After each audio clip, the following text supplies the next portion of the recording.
మనకు శివభక్తులకు ముఖ్యంగా శివుణ్ణి అర్చించడానికి అతి ముఖ్యంగా కావాల్సింది ఏది అంటే మనం ముందుగా చెప్పేది ఏదంటే బిల్వపత్రి అని చెప్తాం. బిల్వవృక్షం, బిల్వదళం. ఎందుకంటే శివుడికి 3 గుణాల మీద సంపూర్ణమైన పట్టు ఉంది. మనకి 3 గుణాలు ఉన్నాయి. సత్వ రజో తమో గుణాలు అని 3 రకాల గుణాలు. ఈ 3 గుణాలని ఆయన ఒడిసి పట్టినాడు. ఏ గుణానికి ఆయన వశుడు కాడు, వీటికి అతీతంగా ఆయన నిలబడ్డాడు అని చెప్పడానికి ఆయన ఒక త్రిశూలాన్ని ఆయుధంగా మార్చింది శాస్త్రం. ఎందుకంటే 3 శూలాలు 3 యొక్క గుణాలను పట్టిస్తుంది. అలాగే భూత భవిష్యత్తు వర్తమాన కాలాలు, భూతకాలం, భవిష్యత్తు కాలం, వర్తమానం అంటే ఇప్పుడు జరిగేది, ఇది గడిచింది మళ్ళీ చూసుకోవడం మనకి భూతకాలం అంటారు. అంటే గడిచిపోయింది, అది వర్తమానం నడుస్తూ ఉంది, భవిష్యత్తు అనేది వస్తుంది. ఇలా 3 కాలాలను కూడా ఆయన గట్టిగా పట్టినాడు కాబట్టి, ఆయన కంట్రోల్లో ఉన్నాయి కాబట్టి 3 అనేది శివునికి చాలా ఇష్టమైన సంఖ్య. మనం పెట్టుకునే పుండ్రాలు 3 కాలాలకు సంకేతం, బ్రహ్మ విష్ణు మహేశ్వరులకు సంకేతం, ఇలాగే సృష్టి స్థితి లయలకు సంకేతం. ఇలాగ 3 గురించి చెప్పుకుంటూ పోతే ఎన్నైనా చెప్పుకోవచ్చు. అటువంటి ఈ 3 అనే గుణం పరమశివుడికి చాలా ఇష్టమైన గుణం. అలాగే ఈ బిల్వ దళాల్లో కూడా 3 దళాలు ఉంటాయి కాబట్టి అతనికి అత్యంత ప్రీతికరమైన దళం బిల్వదళం. శాస్త్రంలో ఈరోజు వాడిన పువ్వుని రేపు ఖచ్చితంగా వాడకూడదు. ఇది చాలా కఠినంగా ఉండాల్సిన నియమం. కానీ ఒక్క బిల్వ పత్రానికి మాత్రం ఒకే వారం అవే బిల్వ పత్రిని కడిగి మళ్ళీ దేవుని మీద ఎక్కేయచ్చు, ఏ దోషం ఉండదు. అంతటి పవర్ఫుల్ బిల్వపత్రి. అటువంటి బిల్వపత్రితో ఈరోజు మా స్వామి శంభలింగేశ్వర స్వామికి మనం అర్చన చేస్తున్నాం. అది మన పూర్వజన్మ సుకృతంగా భావించాలా. దయచేసి ఇది అందరికీ దొరికే అదృష్టం కాదు. ఒకవేళ చేయాలనుకున్నా కొందరికి అవకాశం దొరకదు. ఇక్కడ కాలం అవకాశం 2 కలిసి వచ్చినాయి కాబట్టి దయచేసి ఈరోజు వీలైనంత మంది మీ పర్సనల్ వరకు ఒక్కరోజు పెండింగ్ పడుతున్నా ఇబ్బంది లేదు. ఈరోజు ఈ బిల్వార్చనకు అందరూ హితోధికంగా పాల్గొవాలని సభాపూర్వకంగా మనవి చేసుకుంటాం. అలాగే బిల్వపత్రి శివ అనే మాట నువ్వు మాట్లాడాలంటే శాస్త్ర ప్రకారం నువ్వు కొన్ని కోట్ల జన్మల పుణ్యం కట్టుకొనింటే తప్ప నువ్వు శివ అనే మాటని పలకలేవు నోట్లో నుంచి. అటువంటిది నువ్వు శివునికే పూజ చేస్తున్నావు, శివ దీక్ష వేసుకున్నావు, రుద్రాక్షమాల ధరించావు, విభూతి పెట్టుకుంటున్నావు, ఇలాగా అన్ని శివ సంబంధమైన కార్యాలు చేస్తున్నావు అంటే నువ్వు ఎన్నో జన్మల పుణ్యం చేసుకొని ఉంటే తప్ప ఇది చేసే సాధ్యమే కాదు. నేను ఇంతకుముందు కూడా చెప్పినాను, ఎంతోమంది 30-40 సంవత్సరాల నుంచి ఇదే గుడి ముందు నుంచి పోతున్నారు, కానీ ఈ రోజు వరకు గుడిలో కాలు పెట్టలే. వాళ్ళ యోగం లేదు. ఎక్కడి నుంచో బెంగళూరు నుంచి వచ్చి ఇక్కడ మాల వేసుకొని ఇక్కడ నుండి పోతారు కొందరు. అలాగా మనం యోగ్యత యోగ బలం 2 ఉంటే తప్ప మనం దేవుడి దగ్గరికి రాలేము. అటువంటి అవకాశం వచ్చింది ఈరోజు. అందుకే ముందుగా మనం బిల్వపత్రి గురించి ఒక చిన్న దాని మూల కథని తెలుసుకొని ఆ అర్చన చేస్తే ఇంకా కొంచెం ఎక్కువ ఫలితం ఉంటుందనే ఉద్దేశంతో ఈరోజు ముందుగా ఫస్ట్ బిల్వవృక్ష ఉద్భవ కథని చెప్పాలనుకుంటున్నాను. ఇది ఎక్కడ మొదలవుతుందంటే లక్ష్మీనారాయణ స్వామి పాలకడిలో చాలా స్వేచ్ఛగా సంతోషంగా ఉండే సమయంలో నారాయణుడికి సంతోషం కలుగుతుంది. సంతోషం కలిగిన తర్వాత దేవి ఈరోజు ఎందుకో నా మనసు చాలా ఆనందంతో ఉంది, ఏదైనా కోరికుంటే కడుగు, ఈరోజు అడిగి తీర్చేస్తాను అంటాడు. ఆమె అంటుంది, నీలాంటి భర్తను పొందినాను ఇదే అదృష్టం, ఇంకా నాకు వేరే వరం ఏముంటుంది అని అంటాడు. అప్పుడు అంటాడు, నీకు అంతా ఉంది కానీ శాశ్వతత్వం కావాలంటే నేను ఇచ్చే ఆశీర్వాదం ఎప్పుడు సగమే బాబు. చెప్పండి కొంచెం, అక్కడ ఉండేవాడు అంతా ప్రతిసారి నేను చెప్పాలంటే కొంచెం చెప్పండి. అలాగా ఎప్పుడైతే నారాయణుడు పిలిచి ఒక వరం ఇస్తానంటుందో ఆ గుడ్డకి నిన్ను మించిన భర్త లేదు, ఇంకా నాకు వరం ఏమే అని అడుగుతున్నాను. వరం ఏమైనా అడిగిన తర్వాత ఆయన అంటాడు, లేదు నేను ఇచ్చేది ఏది సంపూర్ణం కాదు, నాతో పాటు శివుడు కనుక కలిసినాడంటే దానికి తిరిగేయలేదు ఈ సృష్టిలో. ఇప్పుడు నన్ను ఏం చేయమంటారని అడుగుతుంది. నేను ఇవ్వడానికి సిద్ధంగా ఉన్నాను నీకు. నువ్వు కూడా నా కోరిక ఏమంటే శివుడి దగ్గరికి వెళ్ళి నీవు ఒక తపస్సు చేయి. నీకు శాశ్వతత్వాన్ని ఇవ్వడానికి ఆయనకు మాత్రమే ఆ శక్తి ఉంది. నువ్వు శివుని గురించి నా ఆశీర్వాదం నీకు అలాగా ఉంది కాబట్టి శివుని గురించి తపస్సు చేసి వరం పొందు, అప్పుడు నువ్వు చిరస్థాయిగా ఉండిపోతావు. భర్త ఇచ్చింది మంచిదే, దాంట్లో ఆమె అర్చించేది ఎవరిది, సొంతం అన్న. సరే ఇది మంచి విషయమే కదా అని చెప్పేసి ఆమె ఏం చేస్తుంది, తపస్సు చేయడానికి బయలుదేరుతుంది ఈ నారాయణుడి ఆదేశాల మేరకు. అప్పుడు ఆమె తపస్సు ఎక్కడ చేయాలనే విషయాన్ని నారాయణుని అడిగితే ఆయన అంటాడు, నీకు నారదుడు దానికి చోటు చూపిస్తాడని నారదుడిని పక్కన పెట్టి పంపిస్తాడు. ఈ నారదుడు వచ్చేసి అన్నీ వదిలేసి చక్కగా తీసుకొని వచ్చి మన శ్రీశైల క్షేత్రంలోని పాతాళగంగ ప్రాంతంలో ఆమెకు అనువైన ప్రదేశంగా గుర్తించి ఆమెను అక్కడ కూర్చోబెట్టారమ్మా. ఇక్కడ నువ్వు చేస్తే చక్కగా దేవుడికి వెళ్ళిపోతుంది, ఇది చాలా పవిత్రమైన చోటు, అందుకే ఇక్కడ నువ్వు చేసుకో చెప్పేసి ఆయన వెళ్ళిపోతాడు. ఆమె ఈ యజ్ఞవాటికి అంత నిర్మాణం చేసుకొని ఆమె పూజ మొదలు పెడుతుంది. పూజ మొదలు పెట్టేటప్పుడు ఆమె ఏం చేస్తుందంటే ఆత్రంలో చేయాలన్న అర్జెన్సీలో ఏం చేస్తుంది, గణపతి పూజని మర్చిపోతుంది.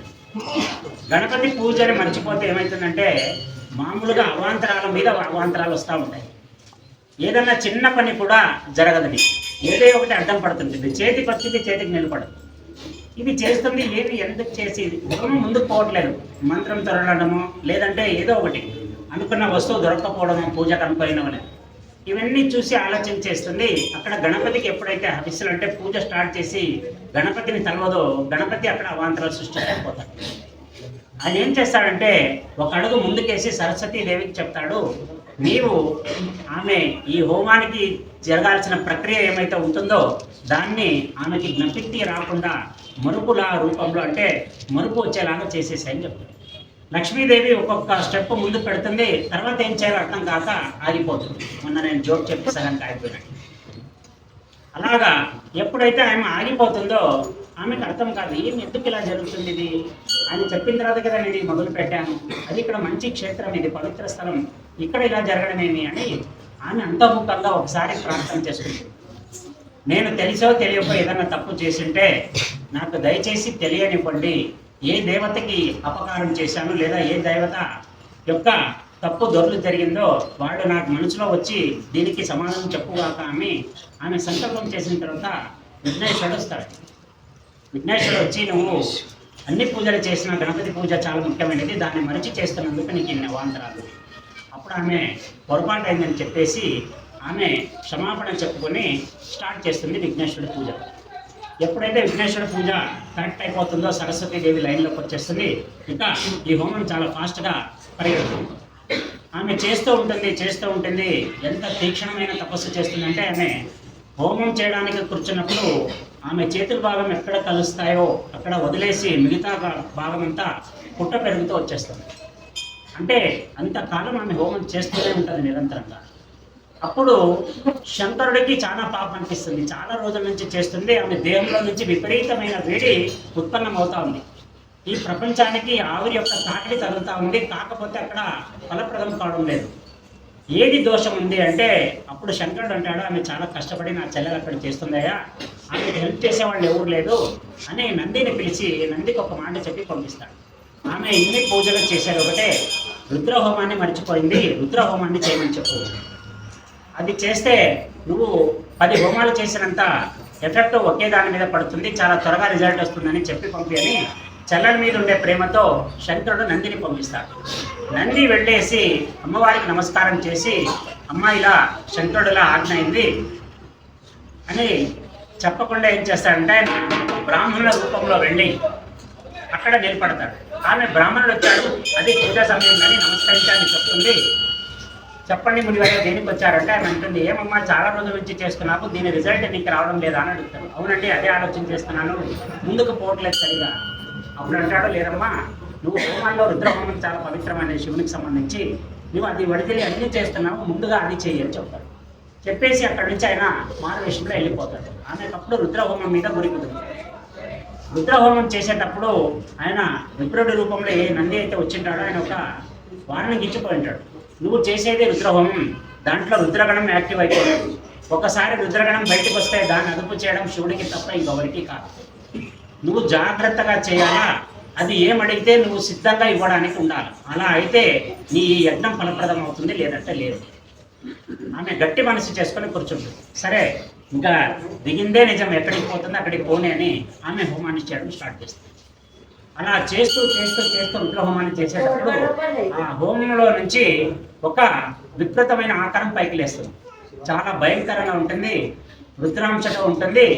ఆమె ఒక్కసారిగా అది అంతగా ఎగిరే చూసి అక్కడ నిశ్చేశ్వరాలే లక్ష్మీదేవి చూస్తూ కూర్చుని పోతుంది. అది ఆ హోమంలో నుంచి లేస్తానే ఆకలి ఆకలి అని అరవడం మొదలు పెడుతుంది. అలాగా ఆకలిని అరవడం మొదలు పెట్టిన తర్వాత ఏం చేయాలో అర్థం కాదు. ఆల్రెడీ నారదుడు ఎవరు నంది చెప్పిపోయినాడు, అది ఏం అడిగితే అది ఇచ్చేసేయాలా, లేదంటే పూజ ఫలప్రదం కాదు. ఆమె అప్పుడు ఆలోచన చేయకుండా ఇవ్వడానికి ఏ బలి ఉండదు. అప్పుడు తన యజ్ఞానికని కట్టెలు కట్ చేసుకోవడానికి పెట్టుకున్న ఒక కత్తిని తీసుకొని ఆమె తన ఎడమ వక్ష భాగాన్ని కోసి ఆ హోమగుండంలో వేయిపోతుంది. ఎందుకంటే అక్కడ ఒక బలి జరగాల, బలి ఇవ్వడానికి ఏం లేదు. ఒకవేళ వేలు తెగితే పూజకి పనికిరాదు, అందుకే వక్షాన్ని తీసేద్దాం, దోషం లేదని ఆమె తన ఎడమ వక్ష భాగాన్ని తీసేసి ఆ హోమగుండంలో వేయబోతే పరమేశ్వరుడు ప్రత్యక్షమైపోతాడు. నా చెల్లెలు నా కోసం ఎవరికీ లేనంత ఆడదానికి అతి ముఖ్యమైన భాగమైనటువంటి పిల్లలకి పాలిచ్చే చనుబాలు నాకు తీసిచ్చేసింది, ఇంతకంటే ఒక స్త్రీ ఇవ్వగలిగింది నాకేం లేదని చెప్పేసి అప్పటికప్పుడు ప్రత్యక్షమైపోయి ఆమెను యథాస్థానంలో ఎలా ఉండే వక్షస్థలాన్ని అలా పెట్టేసి అప్పుడు తన చెల్లెలికి ఒక వరం ఇస్తాడు ఆయన. ఆ వరం ఏమిటంటే, నువ్వు ఏ వక్షస్థలాన్ని కోసి నాకు ఇచ్చేసినావో అలాగే ఎవరైనా నిన్ను విష్ణు వక్షస్థలాయ అని స్తోత్రం చేస్తారో అటువంటికి నువ్వు వరం ఇవ్వాల్సిన లేదు, అట్లాంటి వాళ్ళకి నేను వరం ఇస్తానని చెప్తాను. ఎందుకంటే నిన్ను కోరినప్పుడు నువ్వు ఇవ్వాలి, అది ధర్మం. కానీ ఆ మాట అన్నారనుకో నేను ఇచ్చేస్తా, ఎందుకంటే నీ వక్షస్థలాన్ని పొందిన వాడిని నేను కాబట్టి నేను ఇచ్చేస్తాను. అప్పుడు ఆమె చాలా సంతోషపడుతుంది. అలాగా ఎప్పుడైతే వక్షస్థల నా ఎడమ భాగం నీ ఎడమ భాగంలోని వక్షాన్ని నాకు ఇచ్చినందుకు గాను ప్రత్యుపకారంగా ఇంకొక ఉపకారం కూడా చేస్తాను. ఈ యజ్ఞవాటిక నువ్వు ఎంతైతే పవిత్రంగా పెట్టేసి నాకు బలినివ్వడానికి సిద్ధమైనవో ఇదే యజ్ఞవాటిక ఒక వృక్షంగా మారిపోతుంది, కాలాంతరంలో ఇది బిల్వ వృక్షంగా మారుతుంది అని చెప్పి ఆయన వరం ఇచ్చిన తర్వాత అప్పుడు ఆ యజ్ఞవాటిక ఎక్కడైతే ఉంటుందో ఆ యజ్ఞ స్థలంలో నుంచి ఉద్భవించిందే ఈ మన బిల్వ వృక్షం.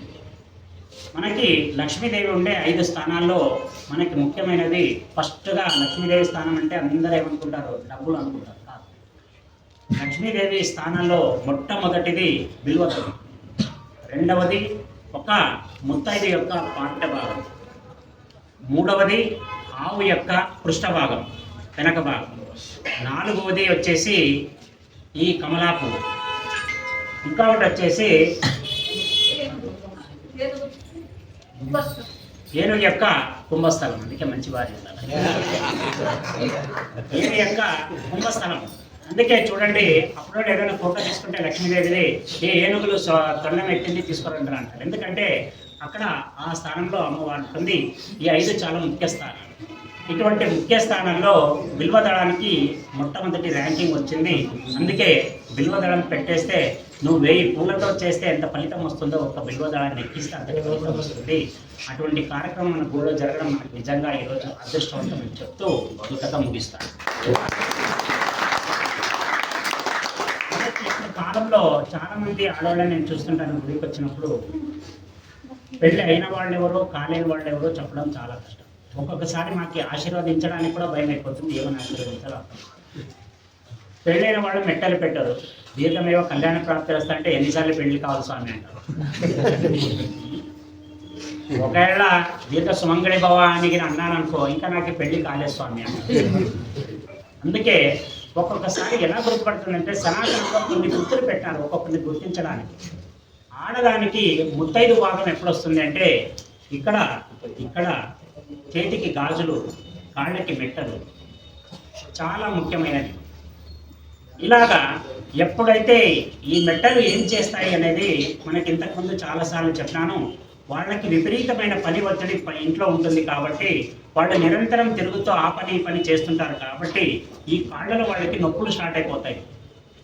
అటువంటి నొప్పులు వాళ్ళ దేహానికి తెలియకుండా వాళ్ళు కంటిన్యూగా వర్క్ చేయడానికి ఏం చేస్తుందంటే ఆ వెండి మెట్టలు ఏమైతే ఉంటాయో ఎక్కడైతే పెయిన్ క్రియేట్ చేసే నర్వ్స్ ఉంటాయో ఆ జంక్షన్ దగ్గర అది కాంటాక్ట్ అవుతూ ఉంటుంది, తిరిగినప్పుడంతా ఒత్తుకుంటుంటుంది. దాని ద్వారా ఒక ప్రెషర్ పాయింట్ యాక్టివేషన్ అయ్యి వాళ్ళు ఎంత పని చేసినా కూడా వాళ్ళకే గుర్తులేనంతగా ఫ్రీగా ఉంటుంది వాళ్ళ బాడీ. ఇక ఈ గాజులు, మట్టి గాజులు చాలా శ్రేష్టమైనవి మెటల్ కంటే. మట్టి గాజులు ఎందుకు అంటే అప్పట్లో మొత్తం పొయ్యి ముందు కూర్చొని పనిచేసేవాళ్ళు. ఎప్పుడు నిరంతరం దాంట్లో కట్టెల లోపల దొక్కుతానే ఉంటారు. వేడి విపరీతమైన వేడి వస్తూ ఉంటుంది వాడి ఆ పొయ్యిలో. అప్పుడు వేడైనప్పుడు దేహం వేడైపోతే వాళ్ళు నెక్స్ట్ పని చేయలేరు వాళ్ళు. అందుకే ఈ గాజులు ఏం చేస్తాయంటే మట్టి గాజులు అటు ఇటు యాక్షన్లో ఉన్నప్పుడు ఆ వేడిని గ్రహించి దాన్ని కూల్ చేసేస్తూ ఉంటాయి. అందులో నుంచి వచ్చిన దేహంలో ఉండే శక్తి ఏమైతే ఉంటుందో ఒక వలయాకారంలో తిరిగి తిరిగి తమ దేహంలోనే ఉంటుంది, కానీ అక్కడి నుంచి బయటికి వెళ్ళదు. అందుకు గాజులు వేసుకుంటారు. ఇక ఇది లక్ష్మీ స్థానం, ఇది అందుకే బొట్టు పెడతారు. ఇప్పుడు కాలంలో ఎట్లయిపోయిందంటే అది పెట్టడం కూడా చాలా నామోషిగా ఫీల్ అవుతుంది. కొందరు పెళ్ళైన వాళ్ళ గొంతుల్లో తాడే చూడట్లేదు, అదేం దౌర్భాగ్యం ఉన్నది. ఇప్పుడు ఆ ట్రెండ్ నడుస్తూ ఉంది. ఇక ఒక సన్నివేశం ఎటువంటిది వస్తుందంటే ఇది మహారాష్ట్రలో అనుకుంటారు. ఒక ఆమె ఒక విశ్వకర్మ దగ్గరికి పోతుంది, కంసలి దగ్గరికి. ఆమె పోయి కూర్చున్నప్పుడు ఆమెకి ఒక కాలు ఉండదు. ఒక పెట్టుడు కాళ్ళతో ఆమె నడుచుకుంటూ పోతుంది. అక్కడికి పోయిన తర్వాత అంగాయన అడుగుతాడు, ఏం కావాలమ్మా నీకు? ఆమె అంటుంది, కాలి మెట్టలు కావాలని అడుగుతున్నాడు. అని అంటాడు, ఈమెకి కాళ్ళు లేవు కదా, కాళ్ళ మెట్టలు. సరే ఒక కాళ్ళకి పెట్టుకుంటాడు, ఒక కాళ్ళు లేవు అని చెప్పేసి ఆయన ఒక మెట్టల జత చూపిస్తాడు. ఆమె ఒక జతని సెలెక్ట్ చేసుకొని తన కాళ్ళకి తాను పెట్టుకొని రెండవ కాళ్ళని ఉప్పి ఆయన ముందు పెట్టుకుంటాడు. ఇది నాకు పెట్టుకోవడానికి రాదయ్యా, దానికి ఫిక్స్ చేసే ఒక తాళి పెట్టాలి. అప్పుడు ఆయనకి కళ్ళలో నుంచి నీళ్ళు వస్తాయి. ఇప్పుడు కాలంలో మెట్టెలే పెట్టిన వాళ్ళు లేదు. ఆమె పెట్టుడు కాళ్ళకు కూడా తన ముత్తైదుతనాన్ని పోగొట్టుకోకూడదని చెప్పేసి తన పెట్టుడు కాళ్ళని పెట్టేసి ఆయన దగ్గర కింద పెట్టేసి వెల్డింగ్ కొట్టించేస్తుంది. తర్వాత ఆయనే కాళ్ళు తొడిగి ఆమె కాళ్ళకు నమస్కారం చేసి డబ్బులు కూడా తీసుకోకుండా పంపించేస్తారు. ఎందుకంటే ఈ ప్రపంచంలో ఒక ముత్తైదుకు ఉండే స్థానం ఎప్పుడు ఎవరు అధిగమించనిది. మీరు 10 మంది గుండాలు ఉండే చోట కూడా ఒక ముత్తైదు ఎంటర్ అయిందంటే నేననేవాడు పక్కకు జరిగిపోతాడు. అది ఆమెలోని ఒక శక్తి వలయం. ఇంతకుముందు వీరులు తయారైన ఈ భూమిలో ఇప్పుడు పిరికి వాళ్ళు ఎందుకు తయారైనారో చెప్తున్నా. ఎప్పుడైతే ఆడది తన బొట్టు ఆకారాన్ని మారుస్తూ చిన్న మైక్రోస్కోప్లో చూస్తే వచ్చేంత బొట్టు వచ్చిందో అప్పుడు మనిషి యొక్క వీర్య ఉత్పత్తి తగ్గిపోయింది, మనిషికి పౌరుషం తగ్గిపోయింది. ఇంతకుముందు పెళ్ళైన వాళ్ళు ఒక కాసు కొట్టంత కుంకుమ పెట్టేవాళ్ళు. కుంకుమ తయారు చేయాలంటే నిక్కచ్చిగా దంచిన పసుపుతో పాటు కొంచెం పాదరసం, కొంచెం నిమ్మకాయ కలిపేవాడు. అప్పుడు అది ఎరుపు రంగులో మారిపోతుంది. దాన్ని ఇక్కడ పెట్టేస్తే ఆడపిల్ల అక్కడ వాళ్ళకి ఒక వశీకరణ శక్తి వస్తుంది. వాళ్ళని నిరంతరంగా ఇంట్లో ఎవరు చూస్తారు? భర్త చూస్తాడు. కాబట్టి భర్త చూసినప్పుడు ఆమె దగ్గర నుంచి ఒక శక్తి కేంద్రం, ఆడదంటే శక్తి, శివుడు అంటే చైతన్యం, వీళ్ళిద్దరూ కలిస్తేనే ఒక సృష్టి. ఆడది శక్తి స్వరూపమని ముందు నుంచి పురాణాల్లో చెప్తూ ఉంటే ఇప్పుడు ఈమె ఎప్పుడైతే కాసు పుట్టంగా ఈ పసుపు కలిపిన కుంకుమాన్ని అంటే శ్రేష్టమైన కుంకుమాన్ని ధరుస్తుందో ఈమె ఈ ఆకారంలో నుంచి ఆజ్ఞాచక్రంలో నుంచి ఒక విశిష్టమైన శక్తి ఎక్స్పోజ్ అవుతుంది. దాన్ని ఎవడైతే ఎదురుగా నిలబడి చూస్తాడో వాడు వీరుడైపోతాడు. అంటే వానికి వీర భావన వచ్చేస్తుంది. వాడు ఏ పని చేయాలన్నా శక్తితో కూడుకొని ఫాస్ట్గా వెళ్ళిపోయేంత బలం వాడిలో చైతన్యం వచ్చేస్తుంది. ఎప్పుడైతే ఆడది కుంకుమ వదిలేసింది, కాసు బొట్టు పోయి మామూలు బొట్టు అయింది, దాని తర్వాత టిక్లీకి వచ్చింది. ఆ టిక్లీ కూడా జరిగి చిన్నగా అయిపోయి ఇప్పుడు అది కూడా లేకుండా. ఇప్పుడు హిందువులు ఎవరో క్రిస్టియన్స్ ఎవరో అర్థం చేసుకోవడం కష్టం. ముస్లిమ్స్ ముందు నుంచే పెట్టారు. కాబట్టి మనం చేయాల్సింది ఏమంటే మనకైన ధర్మాన్ని కూడా మనం వదిలిపెట్టేస్తే ముందు ఒక తరానికి మనం చెప్పడానికి ఏమీ మిగలదు. మనం ఇప్పుడు ఉన్నాం కాబట్టి మనమే చెప్పాలా, ఇది మన బాధ్యత. మన పూర్వం ఉండేవాళ్ళు ఎంత కష్టపడి ఇప్పటివరకు ఈ విద్యని తెచ్చారో మనం కూడా అంతే కష్టంతో భుజాల మోసి మళ్ళీ ముందు తరానికి ఇవ్వాల్సిన బాధ్యత మనపై ఉంది. ఇప్పుడు నీళ్లు వాడుతున్నామంటే ఎప్పుడోళ్ళ నీళ్ళని నిల్వ చేసినారు కాబట్టి నువ్వు వాడుతున్నావు. ముందు తరాలకి నువ్వు నీళ్లను కూడా ఇవ్వాల్సిన బాధ్యత నీపై ఉంది. అందుకే ప్రతి ఒక్కరూ బాధ్యతాయుతంగా ఉండాలని సనాతనంలో చెప్పిన భాగం. ఇంకా ఒక గురువు శిష్య సంబంధం ఎలా ఉండాలంటే ఒకసారి స్వామి వివేకానంద దగ్గరికి ఒక భక్తుడు వస్తాడు.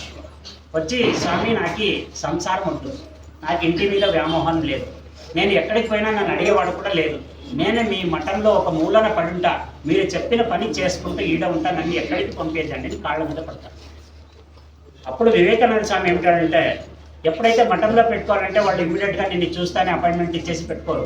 ఫస్ట్ ఒక 3 రోజులు అబ్జర్వ్ చేస్తారు, నీ నడవడికి అంతా, నీ చూపులు చూస్తారు, నీవు నడిచే తీరు చూస్తారు, బాగుంది అంటే అప్పుడు ఉండను ఆయన అంటారు. అప్పుడు వివేకానందుడు ఏమంటాడు, ఒక 2 రోజులు నువ్వు మఠంలో ఉండను ఆయన, ఏ మాట చెప్తాను నేను అంటాడు. అప్పుడు ఆయన ఆ మఠంలో ఉండకపోతాడు. ఆయన పాపం ముందు పడి అన్ని పనులు చేస్తుంటాడు. వివేకానందుడికి చాలా ముచ్చట అవుతుంది. పాపం ఇట్లాంటి ఒక అసిస్టెంట్ ఉంటే మంచిదే కదా శివ. మీకోసం మొత్తం సభ డిస్టర్బ్ అవుతుంది కదా, ఏదైనా న్యాయం అనిపిస్తుంది, ప్లీజ్ పోయి మాట్లాడి ఇబ్బంది. అలాగా ఎప్పుడైతే వివేకానంద స్వామి ఆయన్ని చూస్తాడో, ఆయన క్యాండిడేచర్ బాగుంటుంది, పాపం చాలా అనుభూత ఉన్నాడు, అన్ని పనులు కలగజేసుకొని చేస్తున్నాడు, వీడు ఉంటే మంచిదే. కాకపోతే చాలా అమాయకుడులా ఉంటాడు, వీడు అమాయకుడులా ఉన్నాడు, సరేలే మనం ఉన్నాం కదా ఏదో తెలిసి చెప్పేద్దామని చెప్పేసి రాత్రిపూట అందరూ పడుకున్న తర్వాత ఆయన ఒకసారి అలా తిరుగుతూ వస్తే ఆయన ఒక మూలన నక్కుకొని ఒక బెడ్షీట్ కప్పులు ముదురుకొని ఉంటాడు. ఆయన పిలుస్తాడు, పిలిచి నువ్వు ఎక్కడి నుంచి వచ్చినావని కూడా నేను అడగలేదు, ఎందుకంటే సన్యాసంలో ఉండేవానికి అడ్రస్తో పని లేదు, వాడు అది వద్దనుకునే ఇక్కడికి వచ్చాడు కాబట్టి మనము వాడిని బ్యాక్గ్రౌండ్ స్టోరీ అడగం. సన్యాసాశ్రమంలో వాడు ఎలాగన్నా వాడు దొంగ అయింది మనకు సంబంధం, ఈడు బాగున్నాడా లేదా అంటాడు. అవును గురువు గారు వచ్చినాను, నాకెందుకు మీ దగ్గరకు వచ్చినప్పటి నుంచి చాలా ప్రశాంతంగా అనిపిస్తుంది, ఈ ప్రపంచంలో నేను ఇమ్మడలేను, నన్ను పిచ్చోడు అంటున్నారు కానీ నాకు ప్రపంచం పిచ్చింది ఎలా కనిపిస్తుంది అంటే. అప్పుడు అంటాడు, ఏదైనా ఒకటైనా మనం వాడిని పిచ్చోడు అంటే వాడు మనల్ని పిచ్చోడు అంటారు, నేను చెప్పినంత చేయి, రేపు నీకు ఒక పనిని పురమాయిస్తాను, నీకు వ్యవహార జ్ఞానం తక్కువ ఉంది, నిన్ను మెయిన్ ఒక వ్యవహారం ప్రపంచంలో నడిస్తే ఎలా బతకాలని నేర్పిస్తారు, రేపు నీకు పొద్దున్నే వచ్చేసాయి నా దగ్గర. ఈయన పాపం పూజ ముగించుకొని వచ్చే లోపల వెనక తిరిగి చూసే లోపల నిలబడి ఉంటాడు. అప్పుడు అనుకుంటాడు ఎక్సలెంట్, ఇట్లా ఒక క్యాండిడేట్స్ ఉండాలని పిలిచి చెప్తాడు.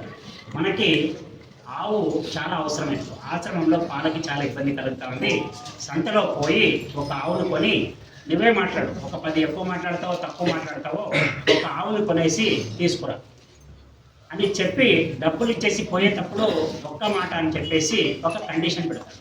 ఏమని పెడతా అంటే, ఆవుని కొన్న తర్వాత ఆవుకి తన పాత యజమాని గుర్తుంటాడు, నువ్వు గుర్తుండవు, ఎందుకంటే అది వాడి పెంపకంలో పెరిగి ఉంటుంది కాబట్టి, వాడు పెట్టిన తిండి తిని ఉంటుంది కాబట్టి అది వాడికి ఫేవర్గా ఉంటుంది. నువ్వు తీసుకొని వచ్చేటప్పుడు అది అంత త్వరగా ఈజీగా నీ దగ్గరికి రాదు. అప్పుడు ఏం చేస్తావంటే దానిని నీ చేతికి గంటు కట్టు, ఆ తాడని ఇస్తారు కదా, గంటు కట్టుకో, గట్టిగా పొడిసి పట్టది, అవతల పోయినా కూడా నువ్వు లాక్కుని కొంచెం యజమాని మరుగైపోయినాడంటే అది ఆటోమేటిక్గా నీ వెంట వచ్చేస్తుంది. ఇదొక్క టెక్నిక్ చెప్పేసి శిష్యుని పంపిస్తాడు. సరే ఏం చేస్తాడు ఈయన, జాగ్రత్తగా అదే ఆలోచన చేసి పోతాడు. ఈయన వెళ్ళాల్సిన లొకేషన్ ఎలా ఉంటుందంటే, సంతకి పోవాలంటే ఒక చిన్న నది లాంటిది అడ్డం ఉంటుంది, దాన్ని దాటుకొని అవతలకి పోవాలి.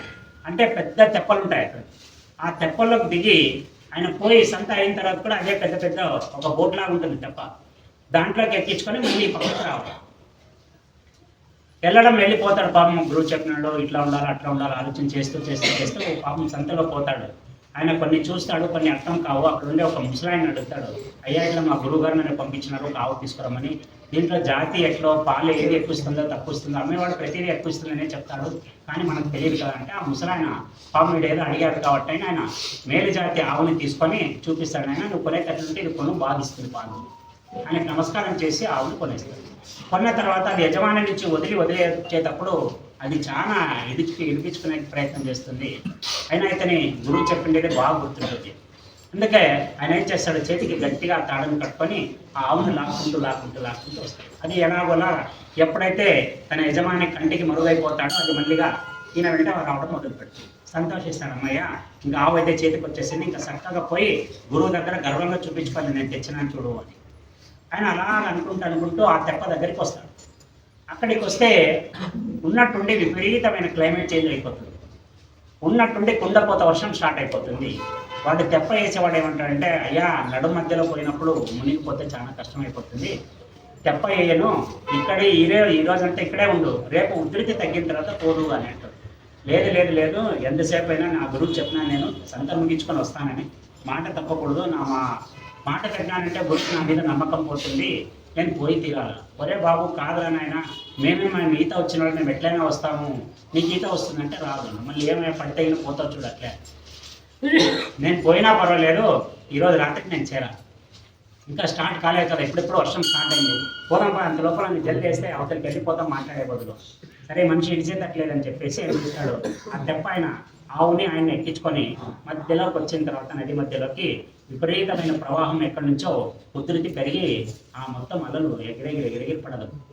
ఎప్పుడైతే ఆ డౌట్ వచ్చేస్తుందో వాడు చెప్పనట్టు వాడు నీళ్ళలోకి డబ్బని చూపిస్తాడు. ఈయన పాపం ఈత రాదు, నీళ్ళలో పడిపోతాడు. పాపం ఆయన ఏం చేస్తాడు, ఎంతైనా కాపాడదాం నా తెప్పలో ఎక్కినాడని ఎంత ప్రయత్నం చేస్తాడు కానీ అనుకునే లోపల మనిషి కంటి మరుగు అయిపోతాడు.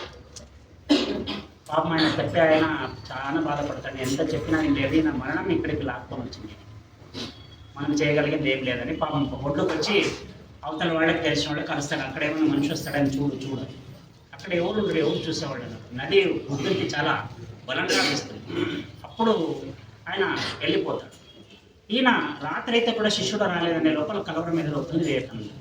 ఎక్కడికి పోయినాడు, ముందే మనిషి యథార్థం ఉన్నాడు, ఈయన ఎక్కడికి పోయినాడు అని ఇంకొక శిష్యుడిని వాకప్ చేయడానికి పంపిస్తే చూసి చెప్తారు, ఈ లేదు స్వామి గారు అక్కడంతా కంప్లీట్ క్లైమేట్ సరిగ్లేదు, తెప్ప వచ్చిందో లేదో ఈరోజు వర్షం ఉన్నందుకు ఆ పక్కకిన నిలబడిందేమో చూద్దాం అంటాడు.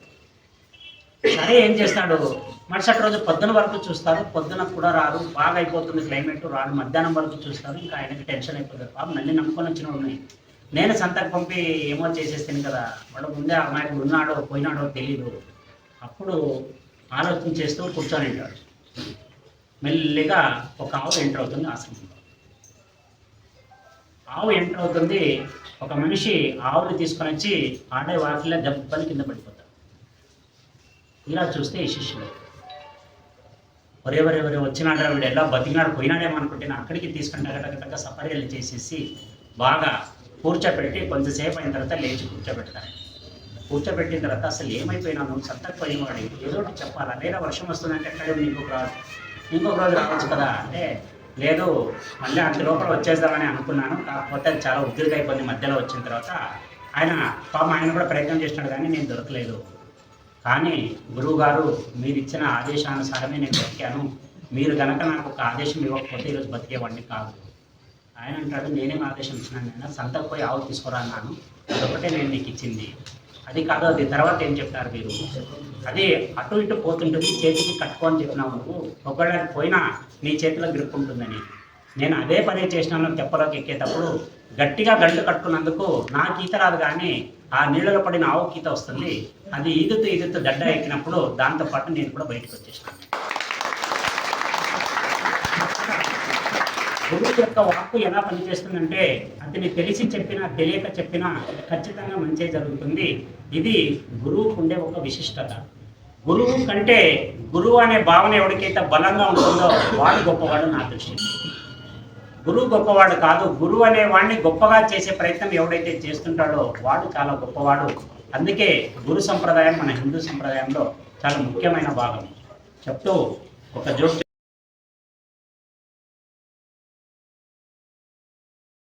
మీ అందరికీ శిరస్సు